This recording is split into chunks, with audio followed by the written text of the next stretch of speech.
نحمدہ ونصلی ونسلم علی رسولہ الکریم اما بعد فاعوذ باللہ من الشیطان الرجیم بسم اللہ الرحمن الرحیم محمد الرسول اللہ والذین معہ اشداء علی الکفار رحماء بینہم تراہم رکعا سجدا یبتغون فضلا من اللہ ورضوانا آمنت باللہ صدق اللہ العظیم وصدق رسولہ النبی الامین المختار الکریم ونحن علی ذلک لمن الشاہدین والشاکرین والحمد للہ رب العالمین اللہم صلی وسلم وبارک علی سیدنا ومولانا محمد وعلی آلہ واصحابہ وبارک وسلم صلاۃ وسلاما دائما علیک وعلی آلک واصحابک یا رسول اللہ صلی اللہ تعالی علیہ وسلم۔ عزیزان ملت اسلامیہ، محترم ناظرین و سامعین کرام، حضرت سیدنا عمر فاروق رضی اللہ تعالیٰ عنہ کی سیرت کے حوالے سے ایک نشست اس سے پہلے ہو چکی ہے، جس گفتگو کو روکا گیا تھا آج اسی کو جاری کرتے ہوئے چند باتیں حضرت سیدنا عمر فاروق رضی اللہ تعالیٰ عنہ کے حوالے سے آپ حضرات کے سامنے عرض کرنے کی سعادت حاصل کروں گا۔ اللہ تبارک و تعالیٰ نے قرآن مقدس میں حضور پاک صلی اللہ تعالیٰ علیہ وسلم کی رسالت کے ساتھ ساتھ حضور پاک صلی اللہ تعالیٰ علیہ وسلم کے جو اصحاب ہیں ان کے متعلق بھی آیت میں، قرآن کی آیت میں ان کا ذکر فرمایا، ان کی نشانیاں بیان فرمائی اور ان کی کیفیات کا ذکر فرمایا۔ اب تک جو میں نے آپ حضرات کے سامنے حضرت سیدنا عمر فاروق رضی اللہ تعالیٰ عنہ کے حوالے سے عرض کیا تھا، اس کا تعلق آپ کے خاندان، آپ کے قبیلے اور ایمان لانے سے پہلے آپ کے اعمال کے حوالے سے تھا۔ میں نے عرض کیا تھا کہ حضرت سیدنا عمر فاروق رضی اللہ تعالیٰ عنہ بچپن میں بکریاں چرایا کرتے، اس کے ساتھ ہی ساتھ آپ نے لکھنا پڑھنا سیکھا، علم حاصل کیا۔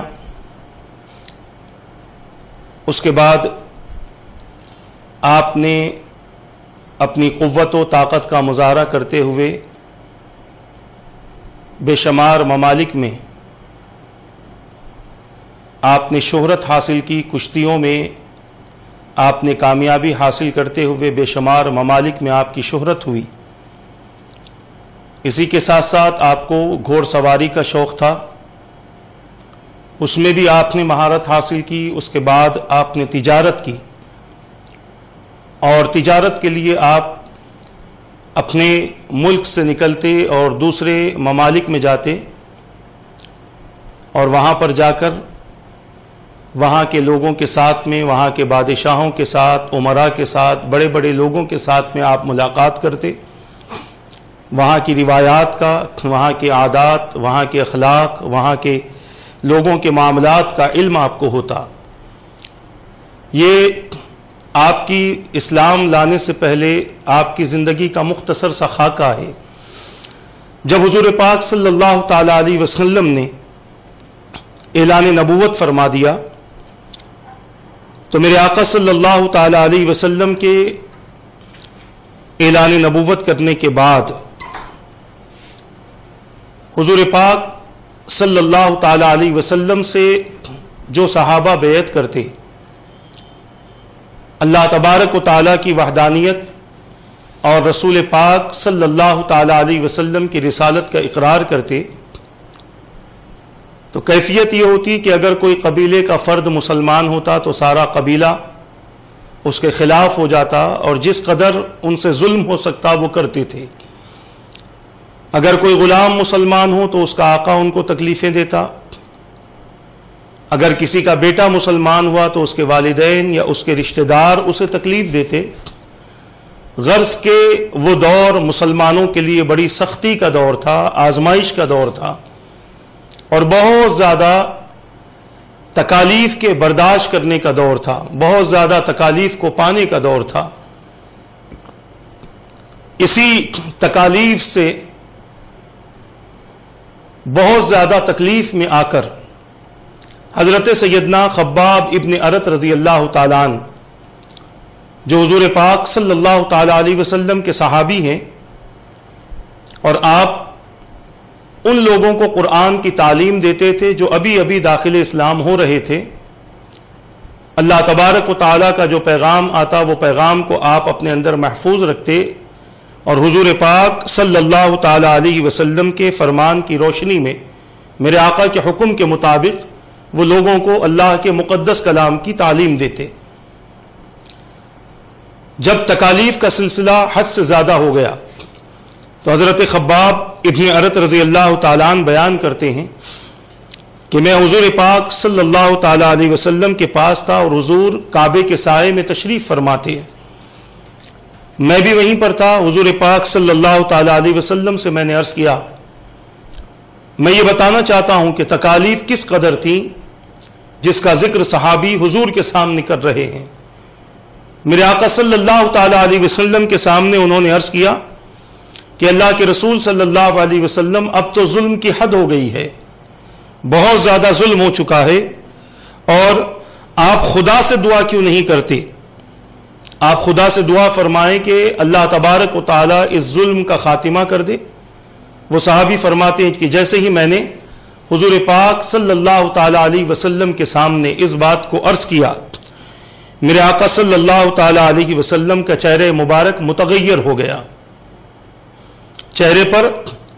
جلال کے آثار نمایاں ہوئے، اور پھر میرے آقا صلی اللہ تعالیٰ علیہ وسلم نے ارشاد فرمایا کہ تم سے پہلے امتوں میں جو اہل ایمان تھے تم پر اتنا ظلم نہیں ہوا جتنا ظلم ان پر ہوتا تھا، جتنی تکلیفیں انہیں دی جاتی تھی، جتنا پریشان انہیں کیا جاتا تھا، اس سے زیادہ ظلم تم پر نہیں ہوا۔ یہاں تک کہ ان کے ظلم پر، ان پر ہونے والے ظلم کی کیفیت یہ تھی کہ ان کی ہڈیوں پر لوہے کی کنگھیاں چلائی جاتی تھیں جس سے گوشت صاف ہو جاتا تھا، ان کے سروں پر آرے چلائے جاتے تھے، مگر وہ اللہ کے پرستار، اللہ کے چاہنے والے پھر بھی سچے دین پر قائم تھے، نہ ان کے ایمان میں کسی قسم کی کمی واقع ہوتی، نہ ان پر ہوتا ہوا ظلم دیکھ کر کسی کا ایمان متزلزل ہوتا، کسی کا ایمان ڈگمگاتا۔ ان کی کیفیت یہ تھی، ان کا مقام اور ان کی سوچ اور ان کی فکر یہ تھی۔ اتنا ظلم ہونے کے باوجود وہ لوگ اپنے دین سے نہیں پھرتے تھے، بلکہ اللہ تبارک و تعالیٰ کی محبت میں اضافہ ہوتا تھا اور اللہ تبارک و تعالیٰ کی ذات پر کامل یقین رکھتے تھے۔ اس کے بعد میرے آقا فرماتے یقین جانو کہ اللہ اس توحید رسالت اور آخرت کے کام کو پورا کر کے رہے گا، یعنی جس مقصد کی خاطر رب قدیر نے مجھے مبعوث فرمایا ہے، کوئی بھی کتنا بھی ظلم کر لے، کوئی بھی کتنی تکلیفیں دے دے، کوئی بھی کتنا بھی پریشان کر لے، مگر چونکہ اللہ تبارک و تعالیٰ نے اپنے نبی سے اس بات کا وعدہ فرمایا اور یہ کام اللہ تبارک و تعالیٰ اس کو مکمل فرمائے گا۔ اس کے بعد میرے آقا صلی اللہ تعالیٰ علیہ وسلم فرماتے ہیں کہ یہاں تک کہ ایک وقت ایسا آئے گا کہ اکیلا آدمی صنعاء سے، ایک مقام ہے حجاز میں صنعاء سے حضرموت تک تنہا سفر کرے گا اور بغیر خوف کے سفر کرے گا، اور اللہ تبارک و تعالیٰ کے سوا اس بندے کو کسی کا خوف نہ ہوگا۔ یعنی اسلام لوگوں کے اندر اور لوگوں کے درمیان میں اس قدر پھیلے گا، اسلام اتنی دور دور تک جائے گا کہ بندہ تنہا سفر کرے گا، اکیلا سفر کرے گا، اس کے باوجود اسے کسی قسم کی تکلیف نہ ہوگی، اللہ کے علاوہ اسے کسی کا خوف نہ ہوگا۔ عزیزان ملت اسلامیہ، یہ ظلم تھا، اور یہ ظلم کرنے والے قریش کے سردار بھی تھے، قریش کے افراد بھی تھے، اور قریش کے وہ لوگ تھے کہ جن کو بڑا مانا جاتا تھا، اور جو کسی کا آقا تھا، جو کسی کا مالک تھا، یا جو کسی کا سربراہ تھا، جو کسی کا بڑا تھا، ایسے حضرات ان صحابہ پر ظلم کرتے جو اللہ کے ایک ہونے کی گواہی دے دیتے اور حضور پاک صلی اللہ تعالی علیہ وسلم کی رسالت کا اقرار کرتے۔ عزیزان ملت اسلامیہ، ان ظلم کرنے والوں میں، تکلیف دینے والوں میں تاریخ میں ایک نام حضرت سیدنا عمر فاروق رضی اللہ تعالیٰ عنہ کا بھی آتا ہے، اور یہ واقعات میں ان کی ذات پر تنقید کے لیے بیان نہیں کر رہا ہوں، یہ بات اپنے ذہن میں محفوظ کر لیں۔ میں صرف اس لیے یہ واقعات بیان کرنا چاہتا ہوں کہ میں یہ بتانا چاہتا ہوں کہ اسلام سے پہلے انسان کا جو رویہ ہوتا ہے، انسان کے جو حالات، جو مزاج اور جو کیفیات ہوتے ہیں، اسلام لانے کے بعد ان رویوں میں، ان حالات اور کیفیات میں تبدیلی پیدا ہوتی ہے۔ یہ اسلام کی خوبی ہے، یہ اللہ اور اس کے رسول کے وحدانیت اور رسالت کی گواہی دینے والے کی خوبی ہے کہ جو بندہ اسلام کا ہو جاتا ہے، جو بندہ اپنے اندر ایمان کو داخل کر لیتا ہے، اس بندے کی کیفیت یہ ہوتی ہے کہ اس کے رویے تبدیل ہو جاتے ہیں، مزاج تبدیل ہو جاتا ہے، اس کی شدت رحمت میں تبدیل ہو جاتی ہے، اس کی طاقت کسی پر ظلم کرنے کے لیے استعمال نہیں ہوتی بلکہ کسی کی مدد کے لیے استعمال ہوتی ہے، اس کی دولت اپنی عیش و عشرت کے لیے نہیں بلکہ اس کی دولت اللہ کے بندوں کے لیے استعمال ہوتی ہے۔ اسلام لانے کے بعد بندے کے اندر اس قسم کی تبدیلی پیدا ہوتی ہے، اس کا مزاج اور اس کا دماغ اور اس کی تمام تر صلاحیتیں، اس کی تمام تر معمولات اسلام کی روشنی میں تبدیل ہو جاتے ہیں، اور وہ بندہ اسلام کی راہ چلتے ہوئے، ایمان پر استقامت کے ساتھ رہتے ہوئے اپنی زندگی اللہ اور اس کے رسول کی اطاعت میں گزارتا ہے۔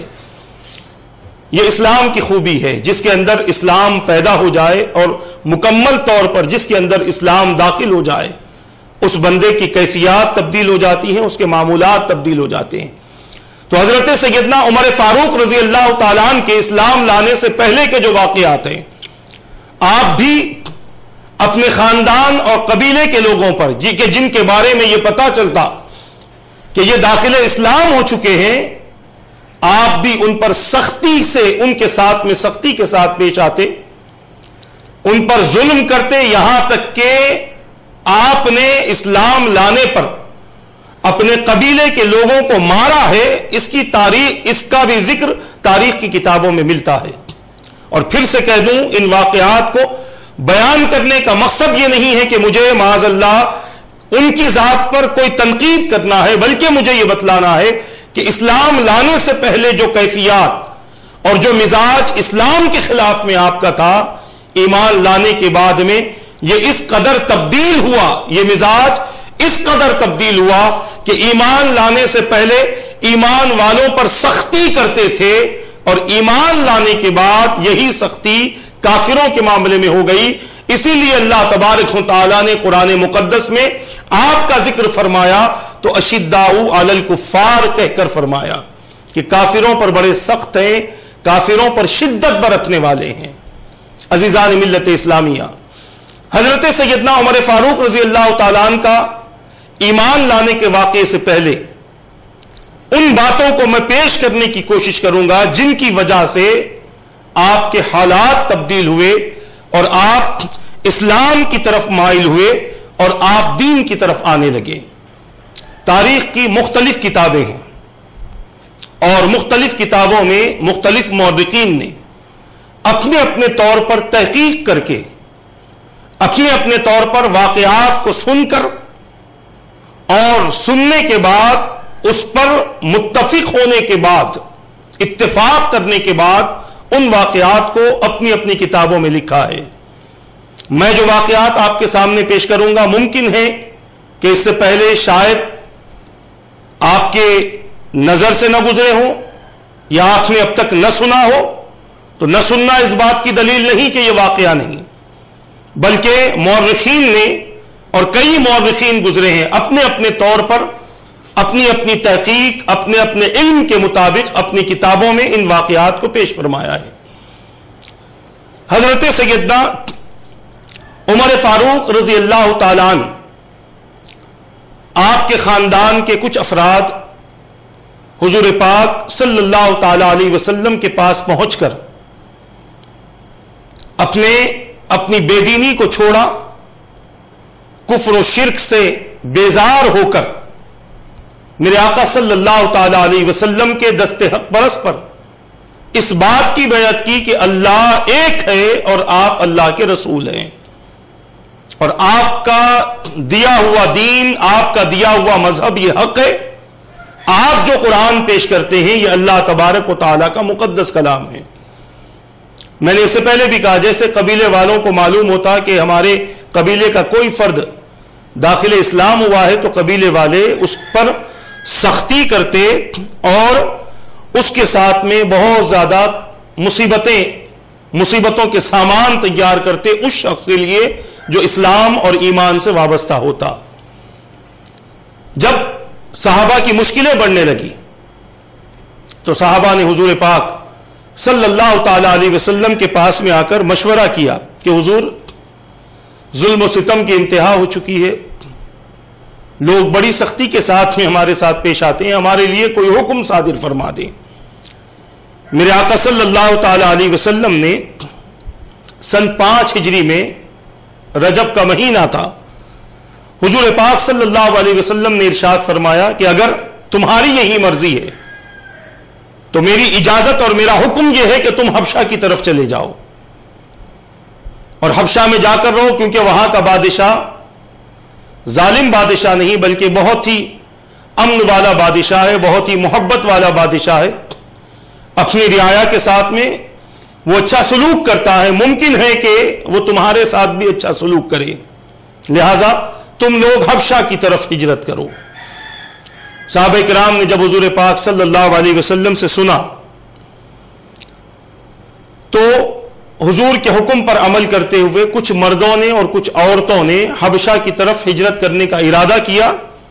اور بعض حضرات حبشہ کی طرف ہجرت کر گئے۔ حضرت عمر رضی اللہ تعالیٰ عنہ کے خاندان کے چند افراد، ان لوگوں نے بھی حبشہ کی طرف ہجرت کرنے کا ارادہ کر لیا۔ ان کے نام جو آپ کے قریبی رشتہ داروں میں تھے، لیلہ بنت حمزہ، یہ ایک نام آتا ہے، یہ اپنے شوہر کے ساتھ داخل اسلام ہو چکی تھی اور ان کو بھی بہت زیادہ تنگ کیا گیا تھا، بہت زیادہ ستایا گیا تھا، لہذا وہ بھی حبشہ کی طرف جانے کے لیے اپنے سامان کو جمع کرنے لگی۔ اتفاق سے حضرت عمر رضی اللہ تعالیٰ عنہ ان کے گھر تشریف لائے اور پوچھا کہ عبداللہ کی ماں کہاں جا رہی ہو؟ آپ فرماتی ہیں کہ میں نے کہا کہ خدا کی قسم تم لوگوں نے ہمیں بہت ستایا ہے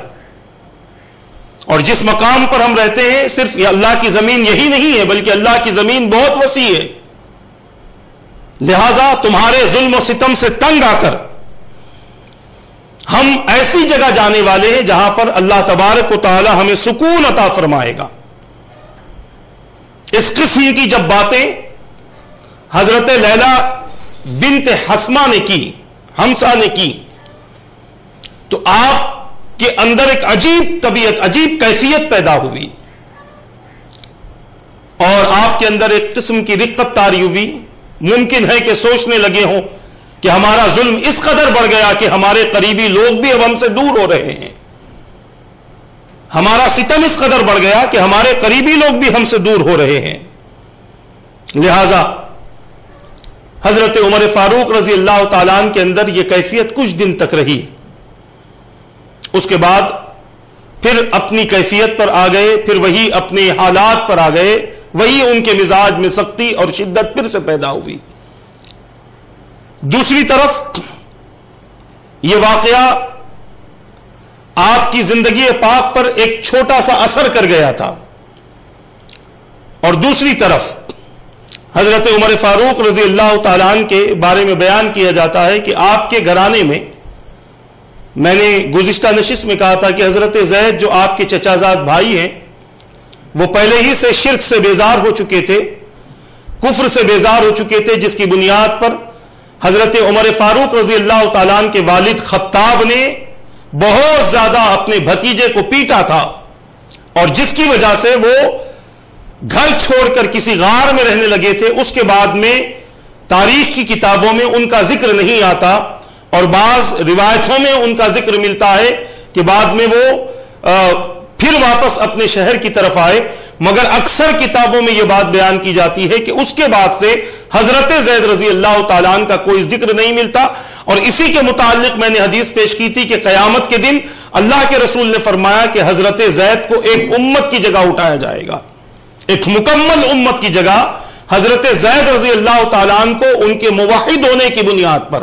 توحید پرست ہونے کی بنیاد پر, اور شرک سے بیزار ہو کر, کفر سے بیزار ہو کر اللہ کی عبادت کی خاطر اپنے گھر کو چھوڑنے کی بنیاد پر اللہ تبارک و تعالی کل بروز قیامت یہ مقام ان کو عطا فرمائے گا. حضرت زید کے بعد آپ کے گھرانے میں سب سے پہلے یہ حضرت زید تھے, اس کے بعد میں حضرت سعید اللہ اور اس کے رسول کے ماننے والے بنے. یہ حضرت سعید جہاں آپ کے بھائی ہوتے ہیں, چچیرے بھائی ہوتے ہیں, وہیں پر آپ کے بہن بھائی بھی ہوتے ہیں, آپ کے بہن بھائی بھی ہیں. آپ کی بہن حضرت فاطمہ رضی اللہ تعالیٰ عنہ کے شوہر بھی ہیں. ان کا واقعہ انشاءاللہ میں آگے آپ حضرات کے سامنے رکھنے کی کوشش کروں گا. پھر آپ کی بہن یعنی حضرت سعید کی اہلیہ فاطمہ رضی اللہ تعالیٰ عنہ یہ بھی داخل اسلام ہوئی, اور اس کے بعد میں خاندان فاروقی یعنی حضرت عمر فاروق رضی اللہ تعالیٰ عنہ کے خاندان سے تعلق رکھنے والے ایک اور شخص حضرت نعیم ابن عبداللہ رضی اللہ عنہ نے اسلام قبول کیا. اور ان کے بعد میں ان کے گھر کی ایک خادمہ تھی لبینہ, جن کا نام لبینہ ہے, انہوں نے بھی اسلام قبول کیا اور یہ بھی داخل اسلام ہوئی. عزیزان ملت اسلامیہ, یہاں پر رک کر میں ایک بات آپ کے سامنے عرض کر دوں کہ حضرت عمر فاروق رضی اللہ تعالیٰ عنہ کے ایمان کے حوالے سے مختلف روایتیں ہمیں ملتی ہیں. ایک روایت مصنف ابن ابی شیبہ کی ہے, ایک مشہور روایت ہے کہ قریش کے سرداروں کے بیچ میں آپ بیٹھے تھے اور ان لوگوں نے ایک میٹنگ کی, مشورہ کیا کہ کس طریقے سے کون ہے جو معاذ اللہ حضور پاک صلی اللہ تعالیٰ علیہ وسلم کو شہید کر دے. کوئی نہ اٹھ سکا, حضرت عمر اٹھے اس ارادے سے کہ وہ شہید کر دیں گے. یہ ایک واقعہ, یہ مشہور واقعہ ہے. اس کے علاوہ میں جو واقعہ پیش کر رہا ہوں اس واقعے سے حضرت سیدنا عمر فاروق رضی اللہ تعالیٰ عنہ کے اسلام کا تعلق ہے. حضرت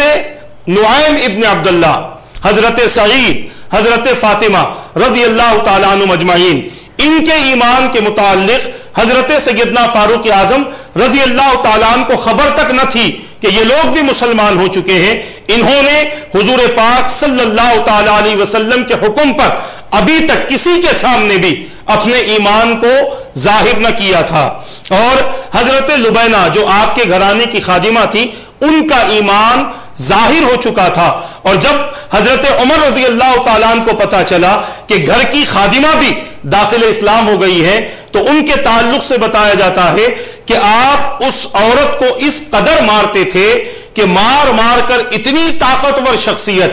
اتنی طاقت رکھنے والی شخصیت مار مار کر تھک جاتے تھے. اور جب تھک جاتے تھے تو پھر اس لبینہ سے جو خادمہ تھی ان سے کہتے تھے کہ ابھی تھوڑی دیر رک جاؤ, ابھی میں تھوڑی سی سانس لے لوں, اس کے بعد پھر تمہیں ماروں گا، پھر تمہیں پیٹوں گا۔ حضرت لبینہ رضی اللہ تعالی عنہ جو ابھی ابھی داخل اسلام ہوئی ہیں، ان کے ایمان کی کیفیت کیا تھی، ان کے ایمان کی عظمت، ان کے ایمان کا مقام کیا تھا، ان کے اس قول سے ہم پتہ لگا سکتے ہیں، ہم سمجھنے کی کوشش کر سکتے ہیں۔ اور وہ عورتیں جو گھروں میں بیٹھ کر نشا اسلامک ٹی وی کے ذریعے اس پروگرام کو دیکھ رہی ہیں، وہ سمجھ سکتی ہیں کہ وہ لوگ جو ابھی ابتدائی مسلمان تھے، ابھی ابھی جن کے دلوں میں ایمان اور اسلام داخل ہوا تھا، ان کی کیفیات اور ان کے حالات اور ان کی استقامت ایمان کے حوالے سے کیا تھی۔ آج تھوڑی سی تکلیف آتی ہے تو بے شمار عورتیں جادوگروں کے پاس میں چلی جاتی ہیں،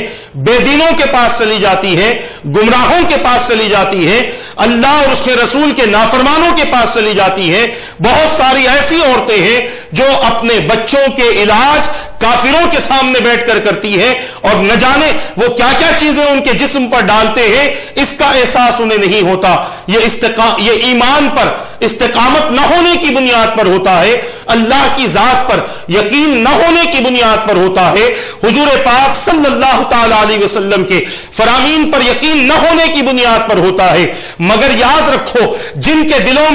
دلوں میں ایمان مضبوط ہوتا ہے، جن کے ایمان میں استقامت ہوتا ہے، جن کا عقیدہ اللہ سے مضبوط ہوتا ہے، جن کا رشتہ نبی سے مضبوط ہوتا ہے، وہ اپنے ہر حالات کو اللہ کی طرف موڑ دیتی ہے، اپنی ہر مشکلوں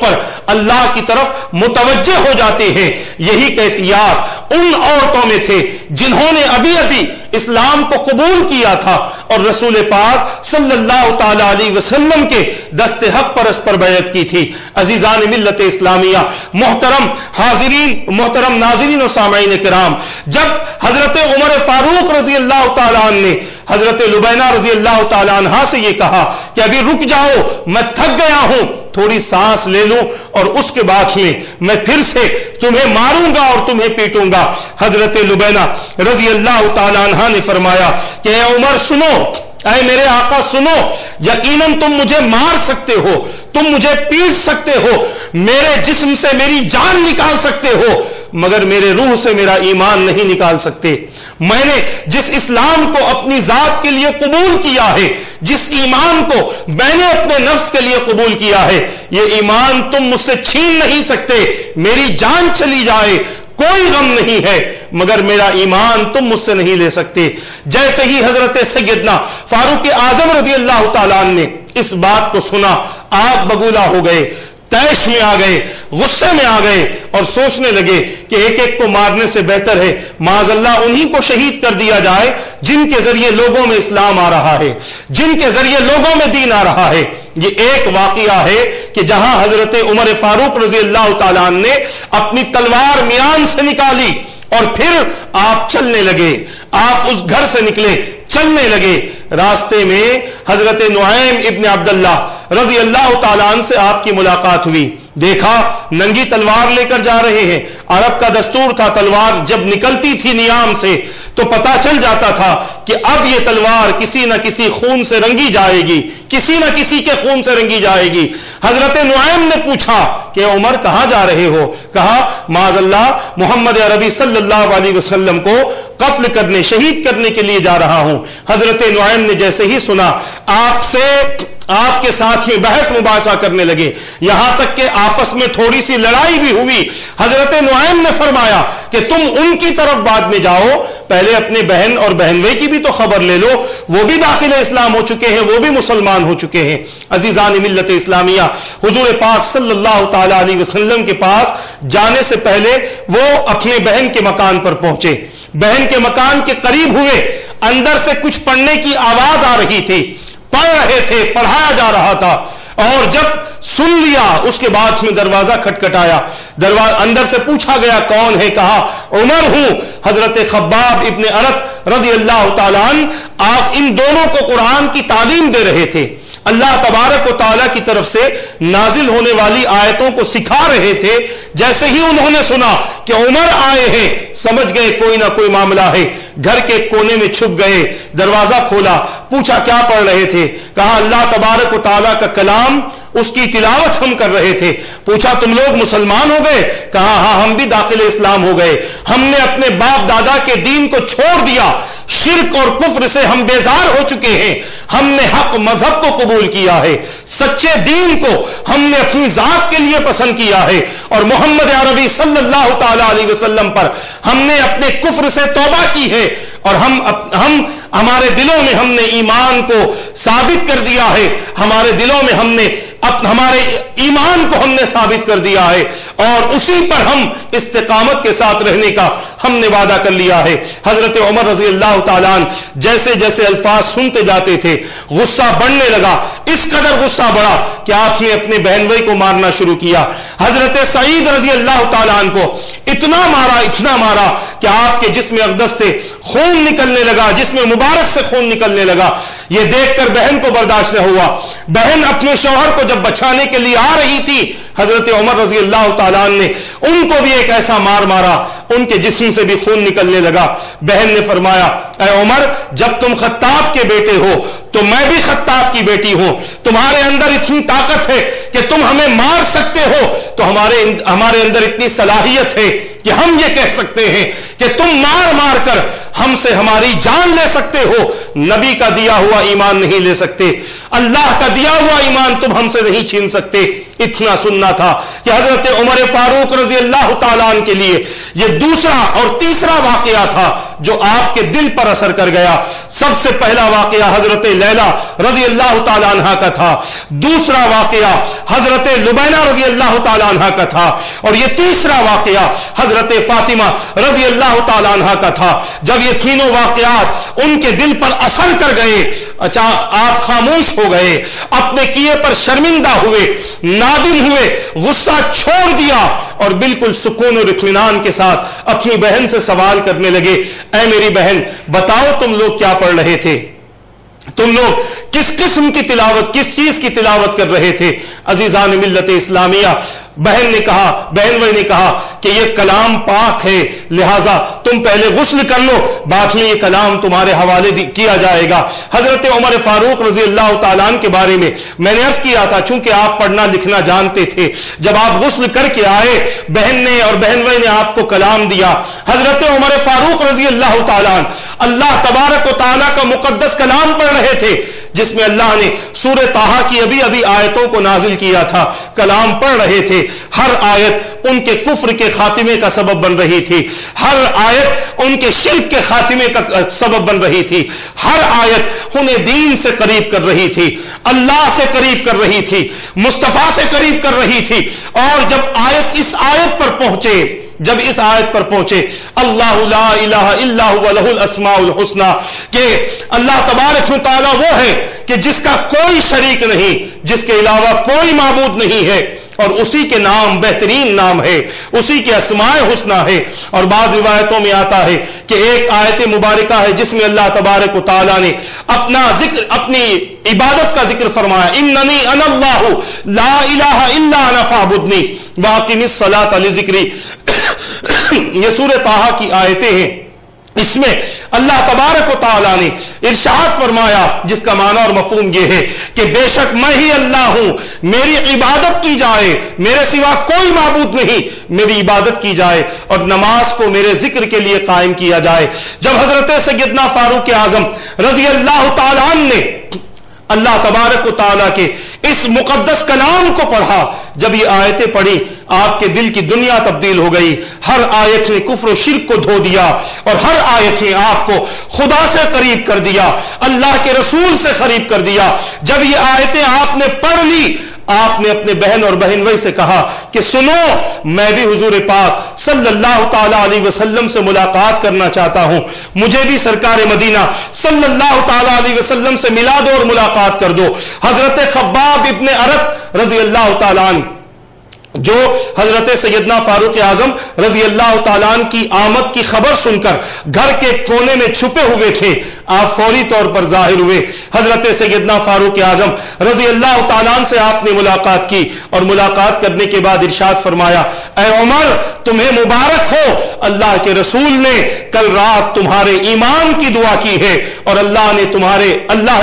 تمہارے حق میں رسول کی دعا کو قبول فرما لیا ہے. عزیزان محترم، اللہ کے رسول صلی اللہ تعالی علیہ وسلم نے روایتوں میں آتا ہے 2 لوگوں کے لیے دعا کی تھی. ایک عمر ابن ہشام جس کو ابو جہل کہتے ہیں، اس کا دوسرا نام بھی تاریخ کی کتابوں میں ملتا ہے. عمر ابن ہشام، اللہم اعز الاسلام بعمر ابن ہشام اور عمر ابن الخطاب.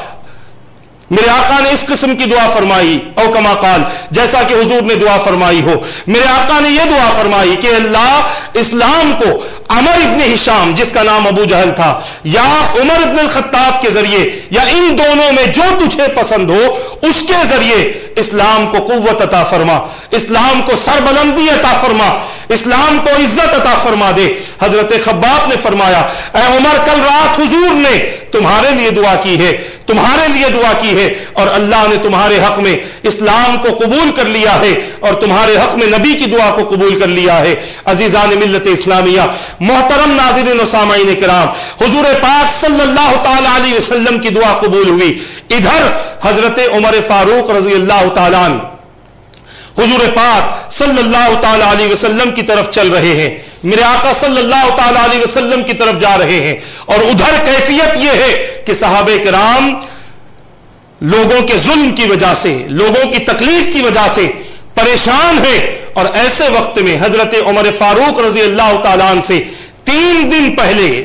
حضرت حمزہ رضی اللہ تعالیٰ عنہ اسلام لا چکے تھے اور رسول پاک صلی اللہ تعالی علیہ وسلم کی حفاظت کر رہے تھے. دار ارقم کے باب الداخلے پر حضرت سیدنا امیر حمزہ رضی اللہ تعالیٰ عنہ کھڑے ہیں. کسی نے دیکھا کہ حضرت عمر ننگی تلوار لیے ہوئے حضور پاک صلی اللہ تعالی علیہ وسلم کی طرف آ رہے ہیں، دار ارقم کی طرف آ رہے ہیں. عزیزان ملت اسلامیہ، دیکھ کر حضور کو خبر دی گئی کہ حضور پاک صلی اللہ تعالی علیہ وسلم سے عرض کیا گیا عمر ننگی تلوار لے کر آ رہے ہیں. حضرت امیر حمزہ رضی اللہ تعالیٰ عنہ نے فرمایا کسی کو خوف کرنے کی ضرورت نہیں، کسی کو ڈرنے کی ضرورت نہیں. اگر عمر کی نیت اچھی ہوگی تو ان کے ساتھ ہم بھی اچھائی کا برتاؤ کریں گے، اور اگر عمر کوئی خراب نیت لے کر آ رہا ہے یا پھر کسی اور ارادے سے آ رہا ہے تو اس کی تلوار سے اس کا سر قلم کر دیا جائے گا. یہ باتیں ہو رہی تھی. دروازے پر دستک ہوئی، دروازہ کھولا گیا. میرے آقا صلی اللہ تعالی علیہ وسلم کو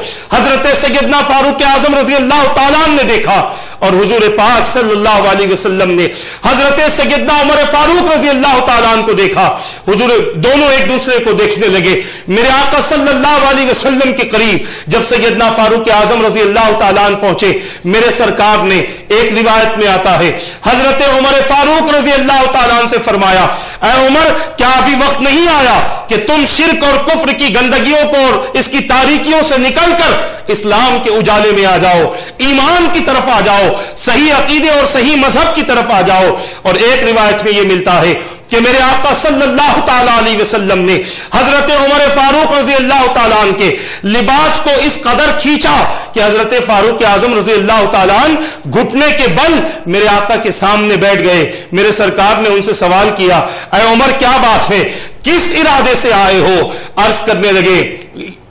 لگے حضور اب تک میں اسلام کا مخالف تھا، اسلام کا دشمن تھا، حضور اب میں داخل اسلام ہونے آیا ہوں، مجھے بھی کلمہ پڑھا دیجئے اور مجھے داخل اسلام کر دیجئے. عزیزان محترم، جب یہ بات سنی حضرت فاروق اعظم رضی اللہ تعالیٰ عنہ کو میرے آقا صلی اللہ تعالیٰ علیہ وسلم نے کلمہ شہادت پڑھایا، اللہ کی وحدانیت کی گواہی آپ سے دینے لگائی، اور اس کے بعد حضور کی رسالت کی گواہی جب آپ نے دے دی، مسلمان صحابہ میں ایک قسم کی کیفیت پیدا ہوئی. اور اس کیفیت کا عالم یہ تھا کہ زور سے نعرہ تکبیر لگایا گیا. مورخین بتاتے ہیں کہ اتنی زور سے نعرہ لگایا گیا کہ کعبۃ اللہ کے قریب جتنے لوگ بیٹھے تھے وہ اس نعرے کو سن کر حیبت میں آ گئے اور سمجھنے لگے کہ شاید کسی مشہور شخصیت نے اسلام کو قبول کر لیا ہے، جس کی وجہ سے ان لوگوں کے اندر اس قسم کی تبدیلی آئی ہے،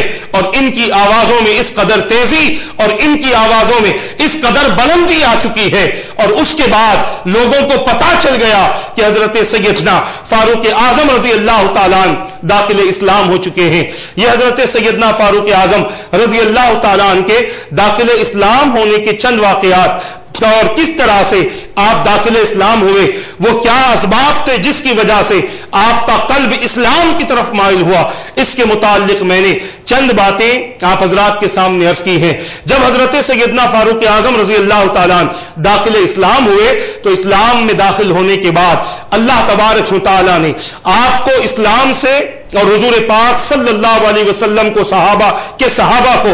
ان کے ایمان لانے کے بعد جو قوت عطا فرمائی ہے اس کا بھی ذکر کرنا ضروری ہے۔ انشاءاللہ تبارک و تعالی اگلی نشست میں اس کے متعلق بیان آپ حضرات کے سامنے ضرور ہوگا۔ اللہ تبارک و تعالی سے دعا ہے مولا رب قدیر جو کچھ میں نے کہا میرے کہنے میں غلطی ہو تو اپنی حبیب کے صدقے معاف فرما دے، ان باتوں پر مجھے اور ان سب کو عمل کرنے اور ان باتوں کو دوسروں تک پہنچانے کی توفیق عطا فرما برحمتک یا ارحم الراحمین، وما علینا الا البلاغ المبین۔ السلام علیکم ورحمۃ اللہ وبرکاتہ۔